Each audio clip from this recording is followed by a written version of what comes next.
দর্শক আমন্ত্রণ যমুনার বিশেষ আয়োজন ডক্টর অনকল প্রেসিডেন্ট ব্যারিস্ট ফার্মা লিমিটেড অনুষ্ঠানে আপনাদের স্বাস্থ্য বিষয়ক নানা প্রশ্ন আর সেসবের তাৎক্ষণিক সমাধান নিয়ে আমাদের এই আয়োজন থাকছেন দেশ বরেণ্য আর আধুনিক চিকিৎসা বিজ্ঞানের দক্ষ চিকিৎসকরা। এই পর্বে আজ আমাদের আলোচনার বিষয় বাত ব্যথার চিকিৎসা ও করণীয়। আলোচনার জন্য আমাদের সঙ্গে অতিথি হিসেবে আছেন ডাক্তার মঞ্জুরে খোদা, বাত রোগ বিশেষজ্ঞ, টোটিসেল হেলথ অ্যান্ড রিসার্চ বিশেষজ্ঞ। চিকিৎসকের পরামর্শ পেতে ফোন করুন 0298240552 এই নম্বরে। পুরো অনুষ্ঠান জুড়ে সাথে আছে আমি ডাক্তার আবু সাইদ শিমুল। দর্শক, এখন কিন্তু বাত ব্যথা আসলে বেড়েই চলেছে। আমরা দেখেছি শুধু যে বয়স্কদের মধ্যে তা না, আমরা দেখা যাচ্ছে খুব ইয়াংদের মধ্যেও বাত ব্যথা রোগটা বেড়ে চলেছে। বাংলাদেশে কিন্তু এখন দেখা যাচ্ছে এই রোগের আধুনিক চিকিৎসা রয়েছে এবং খুব সুন্দরভাবে চিকিৎসা যদি আপনারা মেনে চলেন এ রোগ থেকে মুক্তি পাওয়া সম্ভব। এই রোগের লক্ষণ কী কী নিয়ম মেনে চললে এই রোগ থেকে মুক্তি পাওয়া সম্ভব, সেই সব বিষয় নিয়ে আলাপ করবো। আমাদের সাথে অতিথি হিসেবে আছেন ডাক্তার মঞ্জুরে খোদা। আপনাকে স্বাগত আমাদের অনুষ্ঠানে। ধন্যবাদ আমাকে আমন্ত্রণ জানার জন্য এবং যমুনা টিভিকে ধন্যবাদ। একটু যদি আমাদের দর্শকদের বলতেন, সাধারণভাবে দেখা যায় যে সকলের মধ্যে যে কোথাও ব্যথা হলো বললো যে বাতের ব্যথা, বা দীর্ঘমেয়াদী ব্যথা হলেই বলে বাতের ব্যথা, আমার বাত হয়েছে। আসলে বাতের ব্যথা বা বাত রোগ বিষয়টা কি? আচ্ছা, ধন্যবাদ আপনাকে। এটি আসলে খুব গুরুত্বপূর্ণ একটি প্রশ্ন। বাত ব্যথা আর বাত রোগ কিন্তু দুই জিনিস। হ্যাঁ, একটা হতে পারে যে কোনো স্থানীয় কোনো একটা জয়েন্টে কোনো একটা বার্সা বা কোনো একটা আবরণ, সাইনোভিয়াল জয়েন্ট বা কোনো একটা অংশ যদি ফুলে যায় বা আঘাতপ্রাপ্ত হয় বা প্রদাহ হয়, সেটা সাধারণত একটা পার্টিকুলার অস্থিসন্ধির প্রদাহ হিসেবে আমরা দেখি।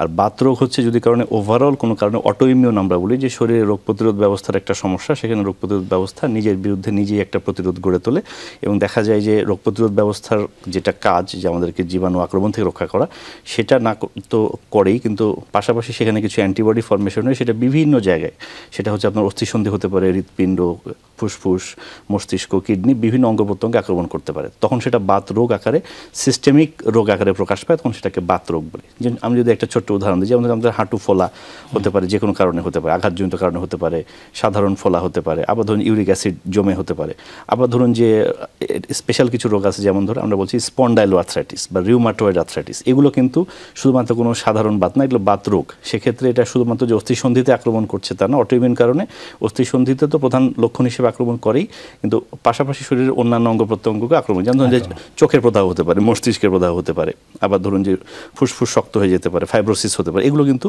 ওভারঅল তখন আমরা বলি বাত রোগ। অর্থাৎ একটা হলো অস্থিসন্ধি, একটা হলো অস্থিসন্ধি সহকারে যদি ওভারঅল অন্যান্য অঙ্গ প্রত্যঙ্গ সহকারে আক্রমণ হয়, তখন সেটাকে বলা হচ্ছে বাত রোগ। সাধারণভাবে আসলে লক্ষণকে মোটামুটি একই থাকে না, লক্ষণ আলাদা থাকতে পারে? লক্ষণ কিছু ভিন্নতা আছে। যেমন ধরেন যে সাধারণ লক্ষণ হিসেবে থাকে যে অকারণে দীর্ঘমেয়াদী জ্বর হয়, যার কোনো কারণ পাওয়া যায় না, যখন কোনো ইনফেকশন পাচ্ছি না বা কেন জ্বর হচ্ছে বা যক্ষা নাই, দীর্ঘমেয়াদী জ্বর থাকে। এছাড়া ব্যথা থাকতে পারে, ফোলা থাকতে পারে, আবার মর্নিং স্টিফনেস, মানে সকালে ঘুম থেকে ওঠার পরে বা বিশ্রামের পরে দেখা যায় যে জয়েন্টসগুলো স্টিফ হয়ে যায়। আবার ধরেন যে অনেক ক্ষেত্রে কোনো কারণে আমরা অস্থিসন্ধিতে কোনো আক্রমণ নয়, হঠাৎ করে কিডনির আক্রমণ হয় বা প্রদাহ ঘটে, যে কিডনিতে প্রোটিন বা আপনার হচ্ছে মানে প্রস্রাবের প্রোটিন চলে যাচ্ছে বা কিডনিতে মানে ক্রিয়েটিনিন বেড়ে চলেছে। আবার হঠাৎ করে আমরা দেখা যায় যে ডিপ্রেশন মহিলাদের নিয়ে আসে, যে অনেক ক্ষেত্রে ডিপ্রেশন, হ্যাঁ, বা সেরেব্রাল ভাস্কুলাইটিস, যে মস্তিষ্কে আক্রমণ হয়, কিন্তু এটা লুপাস কিন্তু নারীদের একটা বিশেষ বাত। এরকম বিভিন্নমুখী বৈচিত্র্যমুখী লক্ষণ নিয়ে প্রকাশ পায়। সবারই যে অস্থিসন্ধির ব্যথা হবে, তবে প্রধানত অধিকাংশ রোগী অস্থিসন্ধির ব্যথা, জ্বর, ওজন হ্রাস এবং ম্যালেইস এগুলো নিয়ে আসে। আচ্ছা, এটার কোনো বয়সের কি রয়েছে যে কাদের বেশি হবে বা কাদের বেশি হবে না? জি, এখন সাম্প্রতিক সময়ে এটা একটা আছে, কুসংস্কার আছে যে এটা বোধহয় বাত রোগ বোধহয় শুধুমাত্র বয়স্কদেরই একটা রোগ। এখন দেখা যাচ্ছে একদম শিশু কিশোর থেকে শুরু করে যুবক যুবতী, মধ্যবয়স্ক এবং অবশ্যই বৃদ্ধ, সবারই কিন্তু এই অটোইমিউন ডিজিজগুলো হচ্ছে। যেমন ধরুন যে আমরা পাচ্ছি যে জুভেনাইল আর্থ্রাইটিস, যেটা কিশোর কিশোরীদের আর্থ্রাইটিস যেটা হয়, যে অনেক ক্ষেত্রে এটা অনেক মানে জুভেনাইল আর্থ্রাইটিস নিয়ে আমরা আলাপ করবো। একজন দর্শক রয়েছে আমাদের সাথে। দর্শক, আপনি কে বলছেন, কোথা থেকে বলছেন, আপনার নাম এবং বয়স বলে প্রশ্নটি করুন। আমার নাম শামীম, আমি মিরপুর 13 নম্বর থেকে বলছি। আমার বয়স 45 বছর। জি শামীম সাহেব বলুন। আমি ওই শীত আসলে আমার মেরুদণ্ডে ব্যথা করে এবং হাত পায়ে ব্যথা করে। জি, এটা মেরুদণ্ডের কি উপরের দিকে না নিচের দিকে ব্যথা করে? এটা পুরো মেরুদণ্ডে। আমার আবার একটা সমস্যা আছে, আমার L5 মানে মেরুদণ্ডে গোড়ার দিকে একটু ফাঁকা আছে, এটাও অনেক বছর আগে। আচ্ছা, আপনি এমনিতে কি কাজ করেন? আমি একজন এসি টেকনিশিয়ান। আচ্ছা, এসি টেকনিশিয়ান। আচ্ছা, আপনার অন্য কোনো সমস্যা আছে, ডায়াবেটিস বা অন্য কিছু? না, আমার এরকম সমস্যা নেই, তবে আমার 3 ছেলে টিবি এফেক্টেড। 3 ছেলে আমার টিবি হয়েছিল। আচ্ছা, ডাক্তার মঞ্জুরের কথা আপনার কিছু জানা রয়েছে কিনা? জি, আপনার কি এই যে ব্যথা যেগুলো হচ্ছে মেরুদণ্ডের ব্যথা, এটা কি সকালের দিকে বেশি হয় কিনা বা বিশ্রাম নিলে বাড়ে কিনা? এটা স্যার আমি এরকমই খেয়াল করি নাই, আমি এখন শুয়ে রয়েছি কিন্তু আমার মেরুদণ্ডে এখনো ব্যথা আছে। যে আমরা বোধহয় বুঝতে পেরেছি। জি, আচ্ছা, মোস্ট লাইকলি যেটা ওনার যে লক্ষণগুলো বলে এটা স্পন্ডাইলো আর্থ্রাইটিসের লক্ষণ। এখন স্পন্ডাইলো আর্থ্রাইটিস কি স্থানিক নাকি এটা সম্পূর্ণ মেরুদণ্ডেই পেয়ে বসেছে? এটা উনি বলেছেন যে L5 যেটা হতে পারে যে লিগামেন্টের দুর্বলতার কারণে অনেক সময় ডিসপ্রোলাপস হয়, অনেক সময় আশপাশে যে মাসলগুলো পেলভিক এসি টেকনিশিয়ান সেক্ষেত্রে মাসলস বা লিগামেন্টসের ইনস্টেবিলিটি আমরা বলি, যে লিগামেন্টগুলোকে ল্যাক্স হয়ে গেছে, দুর্বল হয়ে গেছে, এটা হয়। আরেকটা হতে পারে যে ডিসপ্রোলাপস অথবা স্পন্ডাইলো আর্থ্রাইটিস, তিনটার যে কোনো একটা হবে। তো এটা হলো আমরা ওনার ক্ষেত্রে যদি যে পরামর্শ থাকে, এটা হলো বেসিক্যালি আমরা আগে সঠিক রোগ নির্ণয়টা গুরুত্বপূর্ণ, যে আপনার কি স্থানিক সমস্যা নাকি স্পন্ডাইলো। সেক্ষেত্রে উনি একজন ভালো ব্যথা বা বাত বিশেষজ্ঞের সাথে দেখা করতে পারে, এবং তারপরে যদি আমাদের যেতে হয় সেখানে এক্সারসাইজ দেওয়া হয়, যে একটা জীবন আচরণে কিছু পরিবর্তন, জীবন ওজন হ্রাস এবং স্থূলতা যাতে না হয়, এবং কিছু ওনার যে পেশাগত কিছু পরিবর্তন করা যেতে পারে, কাজের পোস্টার এবং এক্সারসাইজ। তো এই এক্সারসাইজগুলোকে আমরা রাখি। আর যদি পার্টিকুলারলি কোনো একটা ডিস্কের সমস্যা বা কোনো একটা জয়েন্টে, বা যদি এমন হয় যে আমি যেটা বললাম যে স্পন্ডাইলো আর্থ্রাইটিস ধরা পড়ে, সেক্ষেত্রে ঔষধ বা বিশেষ কিছু চিকিৎসা বিধান আছে, আমরা দিয়ে থাকি। আচ্ছা, খুব সুন্দরভাবে বলছেন। এই মুহূর্তে কি ওনার কোনো প্যারাসিটামল বা এই টাইপের কিছু খেলে কি কোনো ব্যথা কমবে? সাধারণ ব্যথানাশক আমরা, কিন্তু আপনি যেটা বলছেন যে পুরোপুরি আসলে দেখতে হবে কোথায় ব্যথা, সে অনুযায়ী একজন বিশেষজ্ঞের পরামর্শ নিয়ে নিশ্চয়ই এই রোগের ভালো চিকিৎসা পাবেন। আমরা জুভেনাইল আর্থ্রাইটিস অর্থাৎ শিশুদের বা শিশু কিশোরদের যে বাতরোগ, সেটা নিয়ে আলাপ করছিলাম। সেই বিষয়ে বিস্তারিত আলাপ করবো একটি বিরতির পর। আচ্ছা দর্শক, অনুষ্ঠানে এই পর্যায়ে নিয়ে নিচ্ছে একটা ছোট্ট বিরতি, সাথেই থাকুন।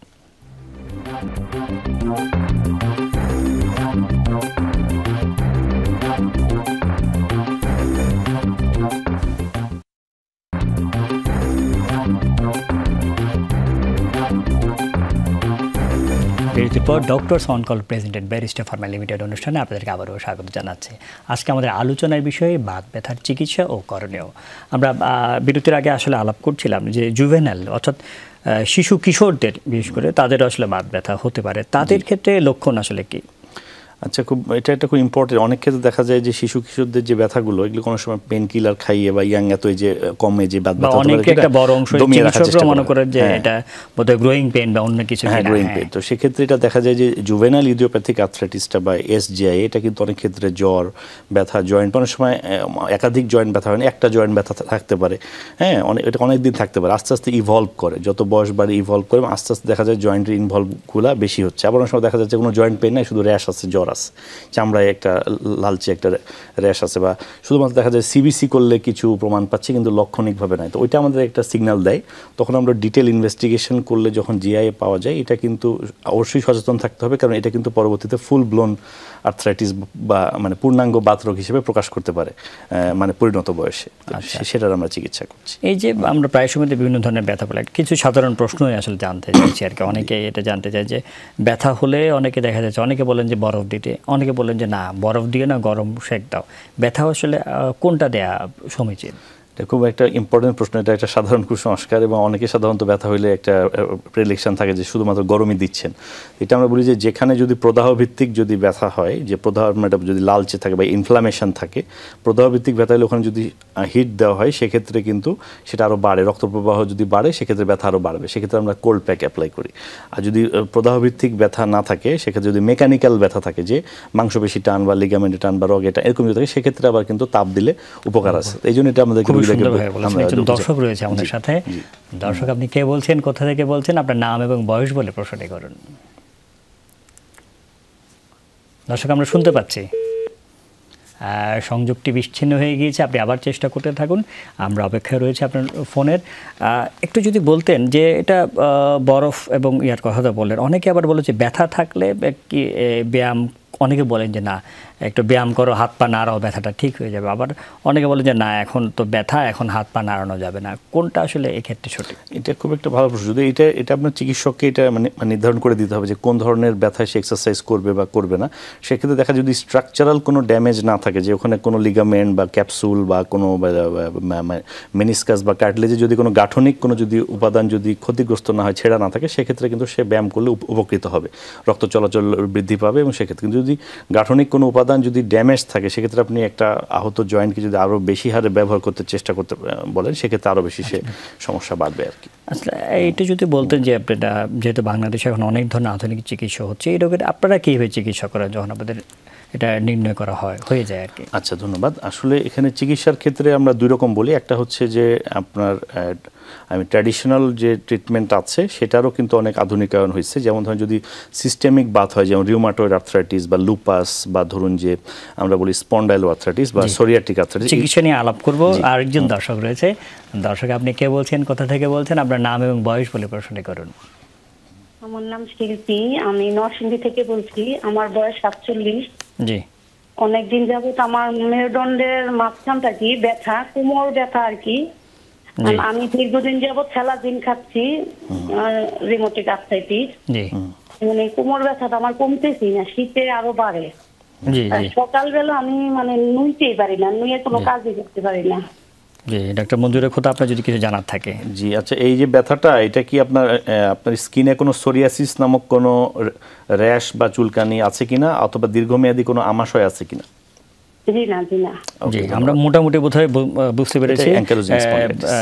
আমরা এই উত্তরটি দিতে চাই একটা বিরতির পর। শিল্পী, আপনি থাকুন আমাদের সাথে, আমরা নিশ্চয়ই এই প্রশ্নটির উত্তর বিরতির পরে দেব। শুধু দর্শক, অনুষ্ঠান এই পর্যায়ে নিয়ে নিচ্ছে একটা ছোট্ট বিরতি, সাথেই থাকুন।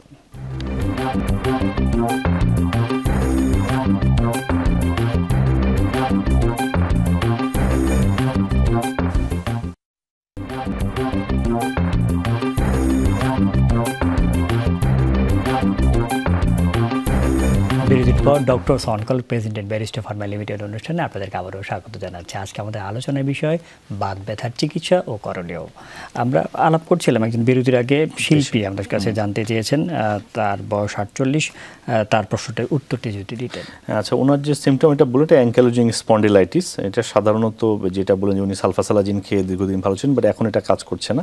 তো এখন কিন্তু এটার আরও অনেক আধুনিক চিকিৎসা বেরিয়েছে, এবং সেক্ষেত্রে টার্গেটেড চিকিৎসা, তারপর ধরুন মানে কোমরে যদি স্যাক্রোইলিয়াক জয়েন্ট যদি জোড়া লেগে গিয়ে থাকে সেটা ইমেজিং আসবে, সেক্ষেত্রে কিন্তু ওটাকে খুলে দেওয়ার ব্যবস্থা এখন ইন্টারভেনশন এটা সম্ভব, এবং আমাদের টার্গেটেড বায়োলজিক্যাল যে চিকিৎসা সেটাও সম্ভব। তো সেগুলো উনি এক্সপ্লোর করার জন্য অবশ্যই একজন বাত বিশেষজ্ঞের পরামর্শ। বায়োলজিক্যাল এজেন্টগুলির মানে কস্ট কেমন আসলে এখন বর্তমানে? আচ্ছা, এখন এটা যে মডার্ন যে বায়োলজিক্যাল এজেন্টগুলো কিছু আছে যেটা মানে মলিকুলের উপর ডিপেন্ড করে, যে এখন বাংলাদেশে কিছু আছে তৈরি হচ্ছে, যেগুলো ট্রায়াল সম্পন্ন হয়ে গিয়েছে, সেগুলো কিন্তু কস্ট একেবারেই সাধারণের নাগালে এসে গিয়েছে। আর কিছু আছে যেমন টিএনএফ গুলা আমরা ব্যবহার করছি, যে টিএনএফ ব্লকার, সেগুলো এখন অ্যাভেলেবল। বাট আদার্স যে মলিকুলগুলো আছে ওগুলো কিন্তু এখনো বাংলাদেশে তৈরি হচ্ছে না, এটা বাইরে থেকে এনেই ব্যবহার করতে হচ্ছে। সেই ক্ষেত্রে একটু কস্টলি বলতে, কিন্তু তাহলে ওনার আসলে আমরা তো বলে থাকি যে সাধারণভাবে লাইফস্টাইল মডিফিকেশন, সেটা নিয়ে আমরা আলাপ করবো। উনি যদি আমাদের অনুষ্ঠান দেখে থাকেন শেষ পর্যন্ত, নিশ্চয়ই উপকৃত হবেন। আমরা চিকিৎসার কথা বলেছিলাম, কি কি চিকিৎসা বা কি কি ধরন রয়েছে? আচ্ছা, চিকিৎসা যদি সাধারণত সিস্টেমিক বাত রোগ হয়ে থাকে, যেমন আমরা বলছিলাম যে রিউমাটয়েড বা লুপাস, অ্যাঙ্কালোজিং বা এই ধরনের যদি হয়ে থাকে, যে জোগ্রেন সিনড্রোম, বা আমরা বলে থাকি যে মিক্সড কানেকটিভ টিস্যু ডিজিজ, যদি এগুলো হয়ে থাকে, সিস্টেমিক ক্ষেত্রে আমরা এখন ওই টার্গেটেড চিকিৎসাটা দিয়ে থাকি, যে আইদার বায়োলজিক্যাল চিকিৎসা অথবা আমরা শিরাপথে স্টেম সেল দিব। কারণ এদের বেশিরভাগই দেখা গেছে টিএনএফ এবং IL-6 ইন্টারলিউকিন 6 এর আধিক্য থাকে, রক্ত পরীক্ষা এটা প্রমাণ করা যায়। তো সেক্ষেত্রে তখন যদি আমরা টার্গেটেডভাবে ওই IL-6কে বা ওই টিএনএফকে দমন করতে পারি, সেক্ষেত্রে কিন্তু রোগটা নেমে আসে। এবং সেক্ষেত্রে আইদার আমরা ওই যে বায়োলজিক্যাল যে অ্যান্টিবডিগুলো, মনোক্লোনাল অ্যান্টিবডিগুলো ব্যবহার করব, অথবা আমরা শিরাপথে স্টেম সেলস দিব। যে কোনো একটা রোগীর সাথে ওটা চেক আপ করে, যে রোগীর জন্য যেটা প্রযোজ্য, যার ক্ষেত্রে যে বায়োমার্কার বেশি থাকবে, সেটাকে আমরা টার্গেট করে চিকিৎসা দেব। আর যদি পার্টিকুলার কোনো জয়েন্ট, হাঁটুর সন্ধি বা ঘাড়ের সন্ধি বা কোনোই সন্ধি, যদি পার্টিকুলার কোনো অস্থি সন্ধি যদি কার্টিলেজ ক্ষয় হয়ে গিয়ে থাকে, বা যেটাকে আমরা বলি ডিজেনারেটিভ চেঞ্জ, যে ওখানে কার্টিলেজ চলে গেছে, লিগামেন্টের সমস্যা, ক্যাপসুলের সমস্যা, যদি গাঠনিক কোনো ক্ষয় হয়ে গিয়ে থাকে, শুধুমাত্র প্রদাহ নাশ করলেই হবে না, কারণ ওখানে গাঠনিক পরিবর্তন ঘটেছে, কার্টিলেজ পাতলা হয়ে গিয়েছে, হ্যাঁ, এবং ধরুন যে ভিতরে বোন অন বোন আর্থ্রাইটিস হচ্ছে, সেক্ষেত্রে তখন পার্টিকুলারলি ওইখানে রিজেনারেটিভ মেডিসিন প্রয়োগ করা যায়। রক্তের কিছু প্রোডাক্ট আছে, সেটা যদি গ্রেড যদি কম থাকে, তো আমরা রক্তের প্রোডাক্টগুলো ব্যবহার করি, রক্তের প্লাজমা থেকে প্লাটিলেট সংগ্রহ করে সেটা ব্যবহার করা যায়। আবার যদি দেখা যায় গ্রেড বেশি থাকে, সেক্ষেত্রে অনেক সময় চর্বি থেকে আহরিত সেল অথবা বোন ম্যারো থেকে আহরিত সেল আমরা ইউজ করে থাকি, সেক্ষেত্রে পার্টিকুলার বাংলাদেশে অ্যাভেলেবেল।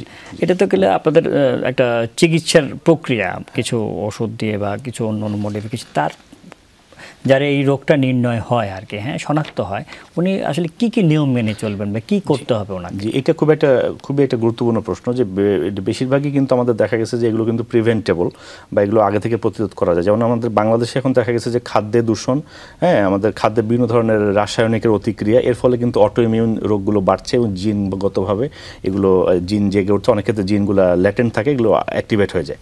তো সেক্ষেত্রে দেখা যায় যে অর্গ্যানিক খাবার খাওয়া এবং পারতপক্ষে পোড়া খাবার, মানে যেগুলোকে বলা হচ্ছে যে একদম মানে আমরা গ্রিল বা এই ধরনের যে অয়েলি খাবার এগুলো, এবং অ্যান্টি ইনফ্লামেটরি ডায়েট খাওয়া, যেগুলোকে প্রদাহ বিনাশী খাবার, যেমন প্রোবায়োটিক সমৃদ্ধ খাবার। এটা যদি বলতেন উদাহরণ দিয়ে।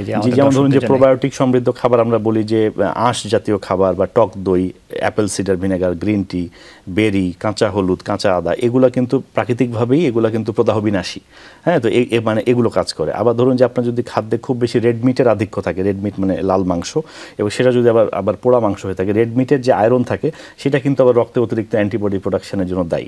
তো সেক্ষেত্রে আমরা যদি বলি যে যারা নির্ণীত পাতরোগী তারা কিন্তু এই রেড মিটটা অ্যাভয়েড করতে বলি। আবার এইটা একটা বিষয়। আবার ধরুন যে যাদের ক্ষেত্রে পেটের সমস্যা রয়েছে, আমার অধিকাংশ অনেক ক্ষেত্রে দেখা গেছে পেটের সমস্যা থেকে বাতের মানে উদ্রেক করেছে, সেক্ষেত্রে ওই পেট ক্লিয়ারের জন্য আমরা দেখা যাচ্ছে টক দই বা প্রোবায়োটিক সমৃদ্ধ আঁশ জাতীয় খাবার আমরা দিয়ে থাকি, এবং মানে দুধের তৈরি খাবার অ্যাভয়েড করতে বলি, ডেয়ারি প্রোডাক্ট। এই জিনিসগুলো যদি সবগুলি কেউ মেনে চলে তাদের ক্ষেত্রে কিছুটা কম হয়, পুরোপুরি আসলে সম্পূর্ণ সারবে না, কিন্তু তার লক্ষ্য হচ্ছে ঔষধের মাত্রা কম থাকবে, চিকিৎসা ব্যয় কম থাকবে, এবং সে একটা স্বাচ্ছন্দ্যময় মানে জীবন, ওষুধের সাথে এগুলি যদি একটু মেনে চলে 2 মিল একটা ভালো জীবনযাত্রা পাবে। ডাক্তার মঞ্জুরে খোদা, এতক্ষণ আমাদের সাথে থাকার জন্য আপনাকে অসংখ্য ধন্যবাদ। ধন্যবাদ। দর্শক, আসলে বাত ব্যথা রোগ তো দীর্ঘমেয়াদী একটা চিকিৎসার বিষয়, কিন্তু যে নিয়মগুলো ডাক্তার মঞ্জুরে খোদা বলেন সেই নিয়মগুলো যদি একটু আমরা মেনে চলে, দেখা যাবে যে বাত ব্যথার যে রোগের যে প্রকোপ সেটা কিন্তু অনেকটাই কমে যাবে। উনি কিন্তু বারবার বলছেন লাইফস্টাইল মডিফিকেশন, সেটা করা, আমাদের যাদের ওজন বেড়ে যায় ওজন যেন কমানোর চেষ্টা করা, সুষম খাবার খাওয়া, আঁশযুক্ত খাবার খাওয়া। উনি বলেছেন যেগুলি অ্যান্টি ইনফ্লামেটরি ইফেক্ট রয়েছে, আদা রয়েছে, হলুদ রয়েছে, সেগুলি খাওয়া, এবং বেশি পরিমাণে পানি খাওয়া, এবং আমাদের যে দৈনন্দিন যে জীবনযাপন তার মধ্যে একটা নিয়মের মধ্যে যদি আমরা থাকতে পারি, দেখা যাবে যে বাত ব্যথা রোগ থেকে আমরা মুক্ত থাকতে পারবো। বাত ব্যথা সহ সকল রোগ থেকে আমরা মুক্ত থাকি, আমরা সকলেই সুস্থ থাকি। এই কারণে আজকের মতো বিদায় নিচ্ছি। আল্লাহ হাফেজ।